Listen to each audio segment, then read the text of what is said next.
ನಮಸ್ತೆ ಸ್ನೇಹಿತರೆ, ಬಂಧುಗಳೇ. ಇವತ್ತು ನಾವಿರ್ತಕ್ಕಂಥ ಜಾಗ ಅನೂರು ಕ್ಷೇತ್ರದ ಶ್ರೀ ಬೆಟ್ಟಳ್ಳಿ ಮಾರಮ್ಮನ ದೇವಸ್ಥಾನ. ಇಲ್ಲಿ ನಾವು ಇವತ್ತು ಈ ದೇವಾಲಯದಲ್ಲಿದ್ದೀವಿ. ಇದರ ವಿಶೇಷತೆ ಏನಪ್ಪಾ ಅಂದ್ರೆ, ನಮ್ಮ ಮಲೆಮಹದೇಶ್ವರನ ಬೆಟ್ಟಕ್ಕೆ ಹೋಗತಕ್ಕಂಥ ಪಾದಯಾತ್ರಿಗಳು, ಬೇರೆ ಬೇರೆ ಊರ ಕಡೆಯಿಂದ ಬರತಕ್ಕಂಥವರು ಪಾದಯಾತ್ರಿಗಳು ನಮ್ಮ ಈ ಅನೂರು ಕ್ಷೇತ್ರ ಬೆಟ್ಟಳ್ಳಿ ಮಾರಮ್ಮನ ದೇವಾಲಯದಲ್ಲಿ ನಿಮಗೆ ರಾತ್ರಿ ತಂಗಡಕ್ಕೆ ವ್ಯವಸ್ಥೆ ಮಾಡಿಕೊಡ್ತಾರೆ.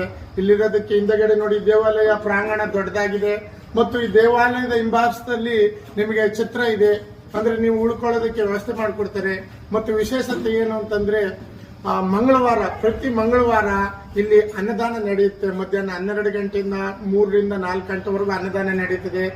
ಭಕ್ತಾದಿಗಳು ಹೆಚ್ಚಿನ ಸಂಖ್ಯೆಯಲ್ಲಿ ಬಂದು ಈ ಬೆಟ್ಟಳ್ಳಿ ಮಾರಮ್ಮನ ಕೃಪೆಗೆ ಪಾತ್ರರಾಗಿ, ಅಥವಾ ನೀವು ಮಹದೇಶ್ವರನ ಬೆಟ್ಟಕ್ಕೆ ಹೋಗುವಂತ ಸಂದರ್ಭದಲ್ಲಿ ನಿಮ್ಗೆ ರಾತ್ರಿಯಾಗಿ ನಿಮ್ಗೆ ಪ್ರಯಾಣ ಮಾಡಕ್ಕಾಗ್ಲಿಲ್ಲ ಅಂದ್ರೆ ಈ ಬೆಟ್ಟಳ್ಳಿ ಮಾರಮ್ಮನ ದೇವಾಲಯದ ಹಿಂಭಾಗದಲ್ಲಿ ನಿಮ್ಗೆ ಉಳ್ಕೊಳ್ಳೋದಕ್ಕೆ ನಿಮ್ಗೆ ತುಂಬಾ ಅನುಕೂಲ ಮಾಡಿಕೊಡ್ತಾರೆ. ಇಲ್ಲಿರ್ತಕ್ಕಂಥ ಗ್ರಾಮಸ್ಥರು ಅವರ ಮನೆಯವರಾಗಿ ಬಹಳ ಪ್ರೀತಿ ವಿಶ್ವಾಸದಿಂದ ನಿಮ್ಮನ್ನು ಕಾಣ್ತಾರೆ.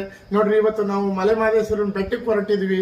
ನಾವು ತಡವಾಗಿದ್ದರಿಂದ ಹೋಗಕ್ಕಾಗ್ಲಿಲ್ಲ. ಈ ದೇವಾಲಯ ನೋಡ್ಬೇಕು ಅಂತೇಳಿ ನಾವು ಇಲ್ಲಿಗೆ ಬಂದಾಗ ನಮಗೂ ಸಹ ಇಲ್ಲಿ ಬಹಳ ಪ್ರೀತಿಯಿಂದ ಆಧಾರದಿಂದ ನಮ್ಮನ್ನ ಬರಮಾಡಿಕೊಂಡು ನಮಗೂ ಸಹ ಇಲ್ಲಿ ಉಳ್ಕೊಳ್ಳೋ ವ್ಯವಸ್ಥೆ ಮಾಡಿಕೊಟ್ಟಿದ್ದಾರೆ.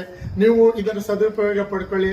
ಆ ಪರಮಾತ್ಮ, ಆ ಮಲೆಮಹದೇಶ್ವರ, ಈ ಅನೂರು ಕ್ಷೇತ್ರದ ಬೆಟ್ಟಳ್ಳಿ ಮಾರಮ್ಮ ಎಲ್ಲರಿಗೂ ಸನ್ಮಂಗಳಗಳು ಉಂಟು ಮಾಡಲಿ.